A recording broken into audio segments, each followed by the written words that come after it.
palabra, ya yo llegué al Valhalla.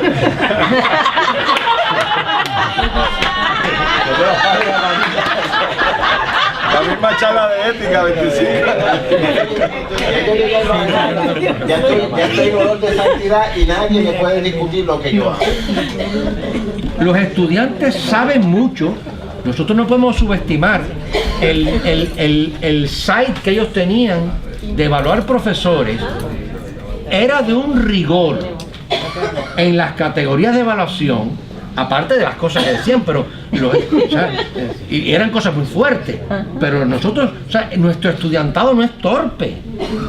Podrán no saber el contenido, pero se dan cuenta. Pero ¿cómo alguien no puede contestar una pregunta? ¿El profesor llegó a tiempo a dar la clase? ¿Sí o no? ¿El profesor vino preparado a dar la clase? ¿Sí o no? Esa es más difícil. ¿El profesor conocía el material de la clase? ¿Sí o no?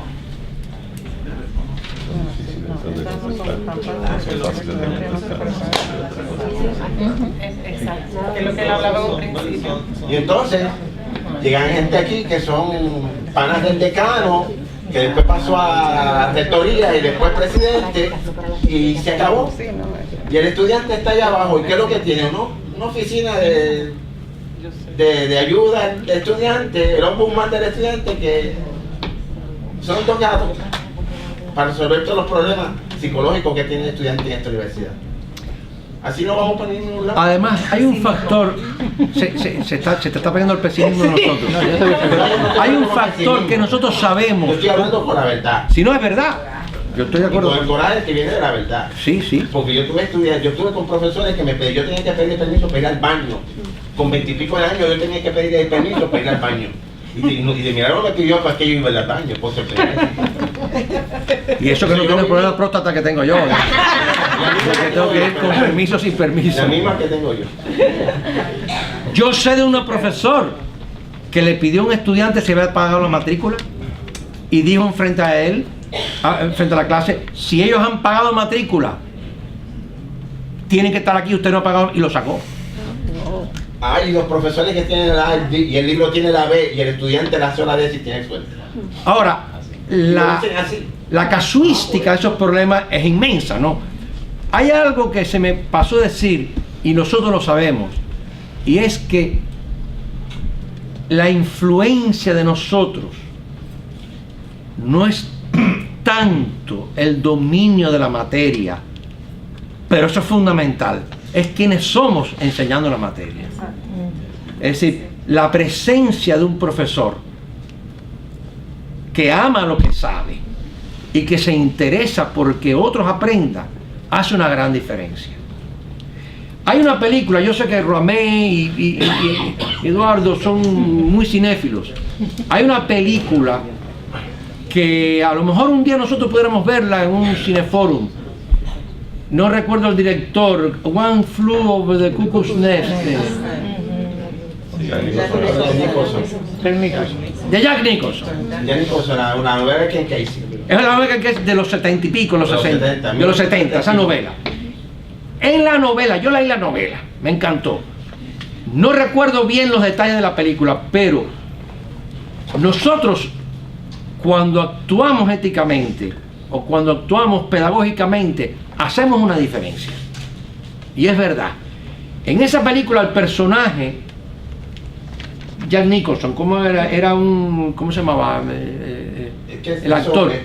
Bueno, había dos personajes en esa película, un indio. La enfermera. No, los personajes... El indio. El indio y el tartamudo. En la novela, el indio no era sordomudo. Y el tartamudo no era tartamudo. Pero vino alguien a sus vidas, que fue el personaje McNichols, e hizo la diferencia. ¿Cómo? Creándole al tartamudo una condición de seguridad y de confianza. Claro, era una orgía prostituta, una cosa divertida, claro, pero el tartamudo tuvo a alguien que confió en él. Igual que el indio en la novela, el personaje, o sea, Jack Nicholson, le va creando situaciones de trust. Y de hecho, para mí, en la película el abrazo de muerte que él le da al final, no sé si ustedes lo recuerdan, él ve al hombre que lo transforma muerto en vida. Entonces él decide matarlo realmente y le pone y entonces en una escena preciosa, él arranca lo de tomar agua, lo tira contra una ventana y se escapa y se libera. A mí me parece una metáfora extraordinaria de la pedagogía. Es decir, el que marcó la diferencia en tu vida te liberó. Yo creo que la educación tiene ese elemento de liberación y nosotros realmente en nuestros salones de clase, yo sé que no somos responsables de lo que otros aprenden, pero somos responsables de hacer nuestra influencia para que aprendan. Y eso sí marca la diferencia.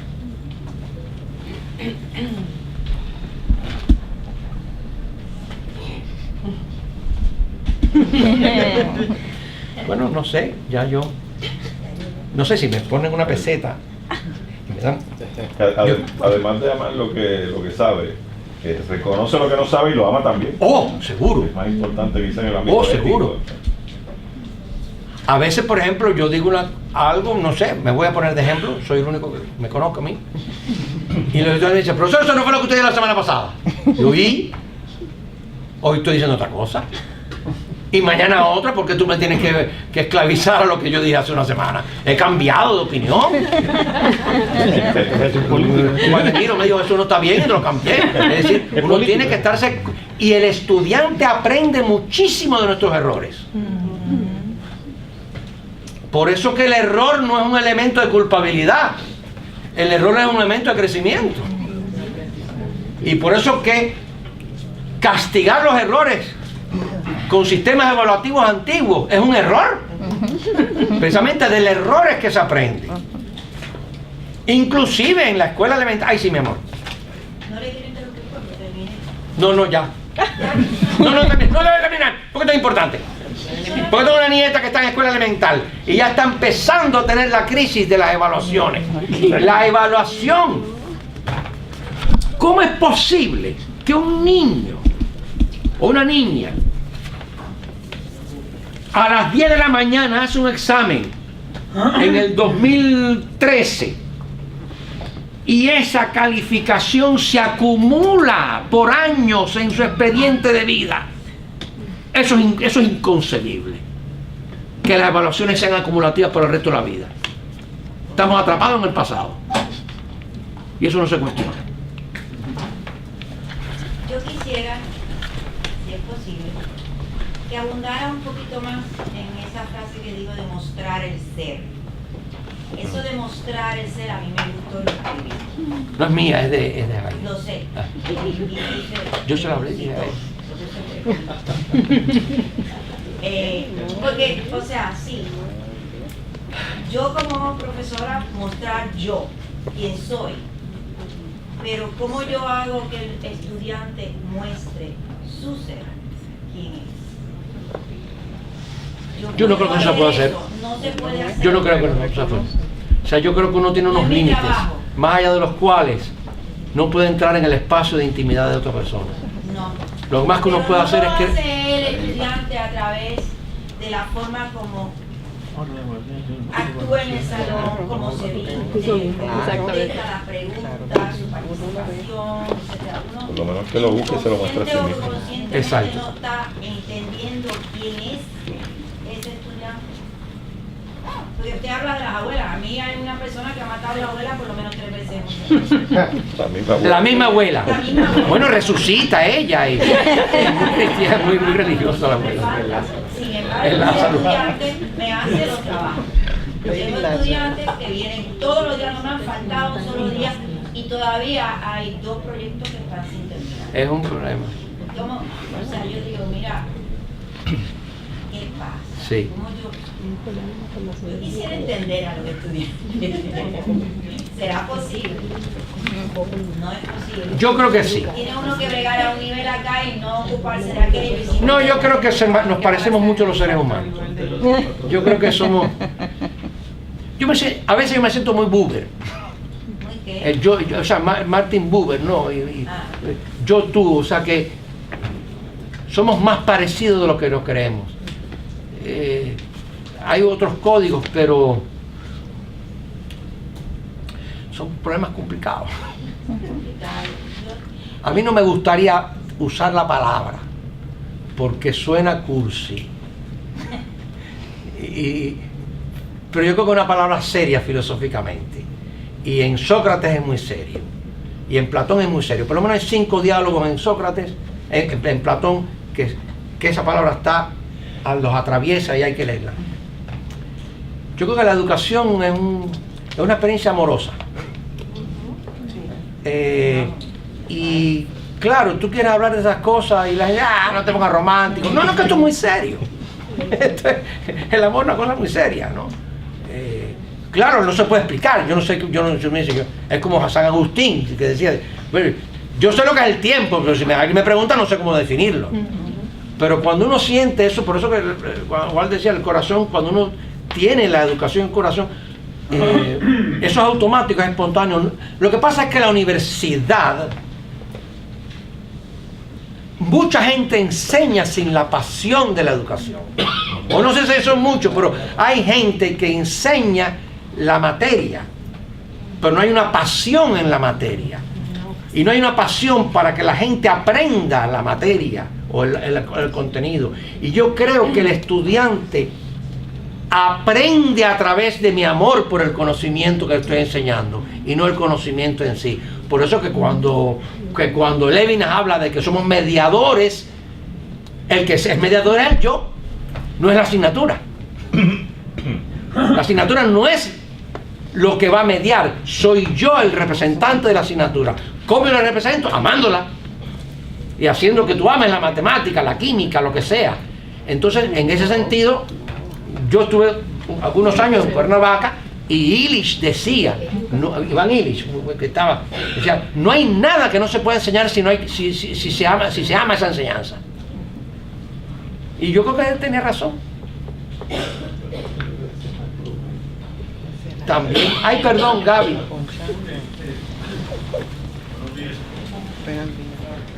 Tratando de reflexionar un poquito sobre los estereotipos que hablaste de los autoritarios, del atrasado y del retrasado, etcétera, y del ausente.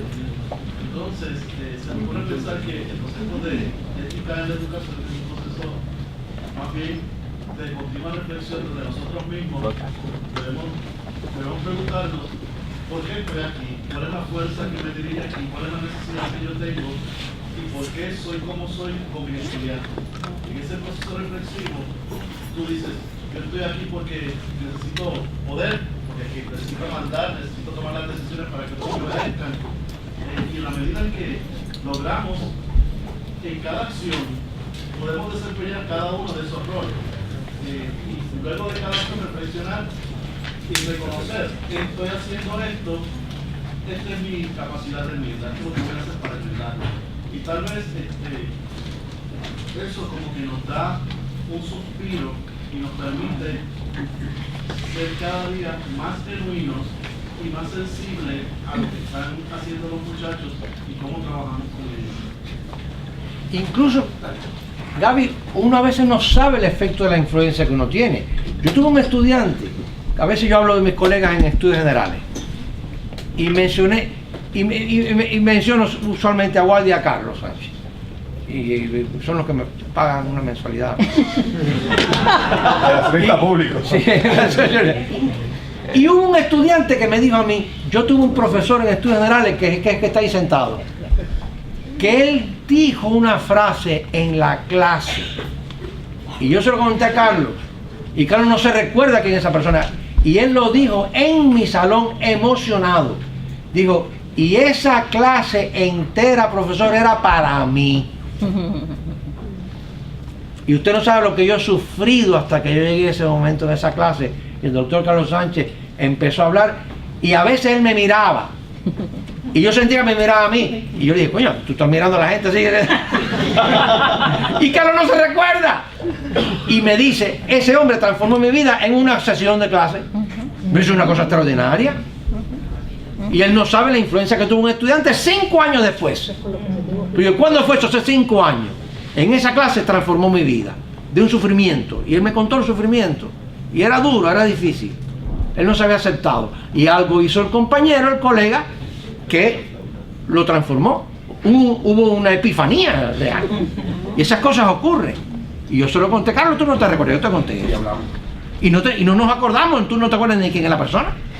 No siembra y sigue. Exacto.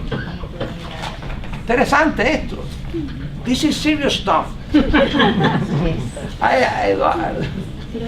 Sí, siguiendo con el tema de Gaby, pienso que uno de los problemas que está haciendo referencia a Gabriel es el asunto de la proyección. O sea, cómo es que nosotros a veces traemos nuestros problemas. Yo me acuerdo de un profesor hace muchos años, aquí en la Facultad de Educación, que me decía, él es psicólogo, y él estudió en México. Y una de las cosas que era requisito para los psicólogos en México era que tenían que estar en constante terapia. Sí, es verdad. Por el peligro que tenía el que uno pudiera proyectar sus problemas personales sobre los pacientes. Darle cierto énfasis cuando uno está lidiando con problemas personales. Nosotros en la facultad, en la docencia, tenemos un problema muy parecido. Yo no sé si ese problema uno lo puede minimizar o es inevitable. Nosotros muchas veces traemos, yo pienso que Waldemiro estaba hablando sobre ese problema, sobre el pesimismo, claro, como nos está afectando ahora mismo la universidad, los cortes económicos, etcétera, pues eso lo traemos, la situación política, etcétera, tendemos a traerla al salón de clase.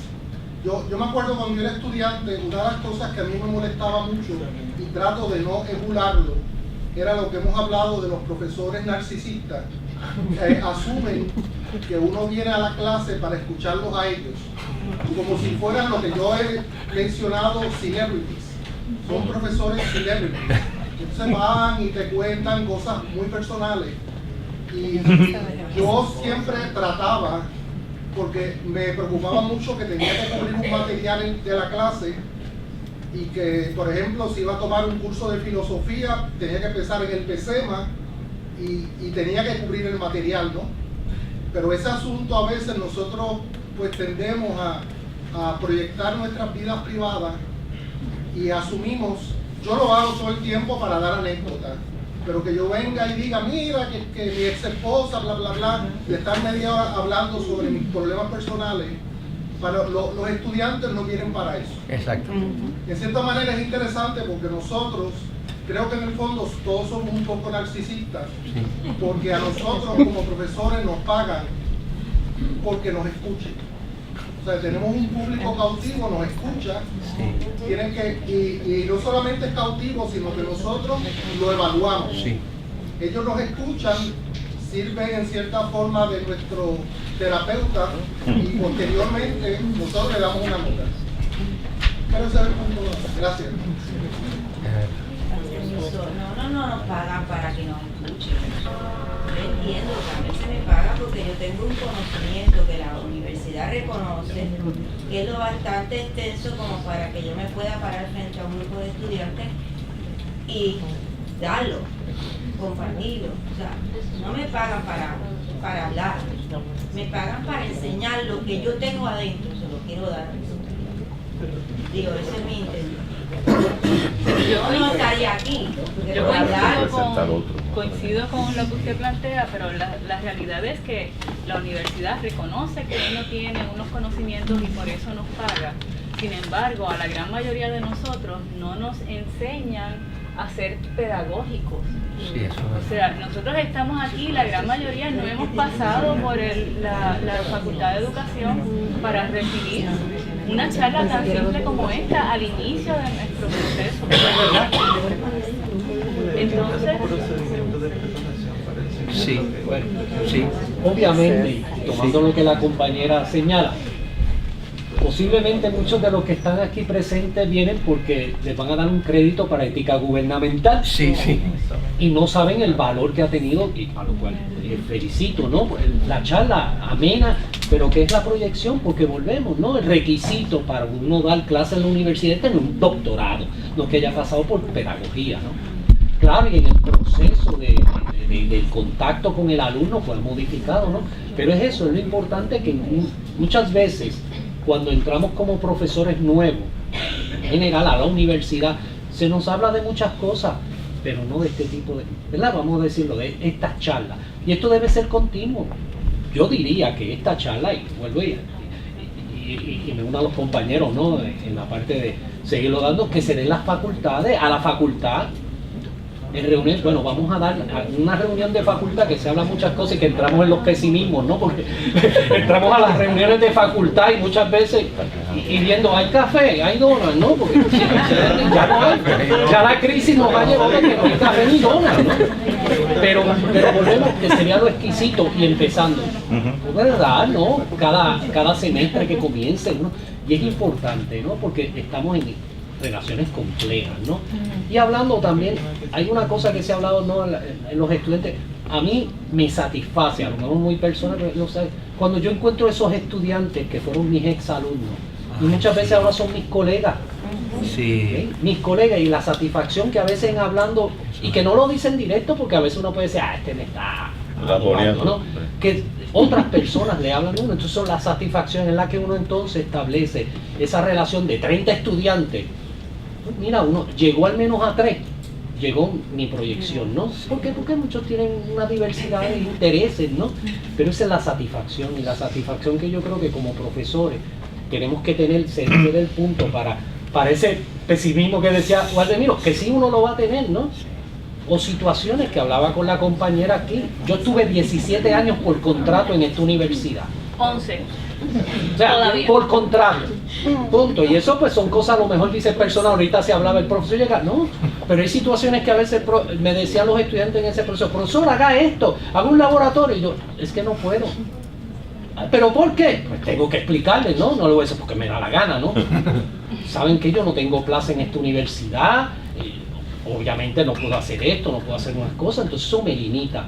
Ah, bueno. ¿Sí? Siempre sale ese, al menos ese efecto, el rollo de la laboral, ¿no? Y el pesimismo entra en lo demás, ¿no? Es que no hay chavo, es que el PowerPoint se dañó. Entonces son situaciones no tan sencillas, complejas, que nos pueden limitar, pero siempre yo digo, a mí lo que siempre la satisfacción es eso, de que cuando uno se encuentra estudiantes, y que he tenido ahora son abogados y médicos y todo eso, claro, aunque no me lo hacen gratis, eso no se acuerdan, ¿no? Pero eso, la satisfacción que da lo que uno puede brindar, ¿no? Maruca.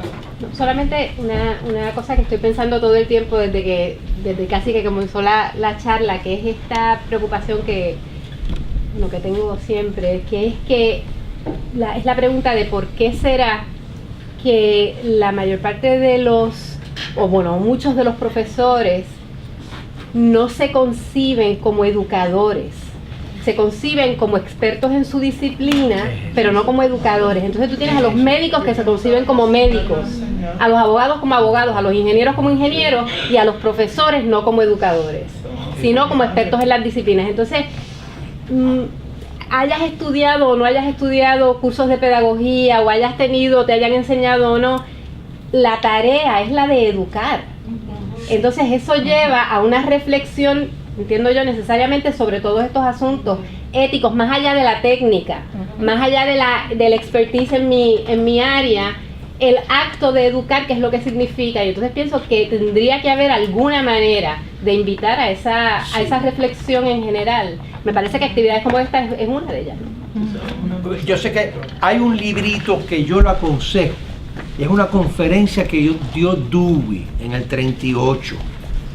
Cuando se lo empiezan a criticar a él estaba atrapado entre dos grandes corrientes. Y en ese librito, se llama Experience in Education. Hasta ahí. Ese libro es pequeñito. Al final de su primera conferencia, él hace el planteamiento de Maruca. Él plantea que hay que reflexionar sobre lo que es la educación a partir de unos criterios. Y él da los criterios. Esa es una joya. Y ese es un librito extraordinario para leer y reflexionarlo. Experience in Education. Perdón, había alguien que estaba por aquí. Sí, profesora.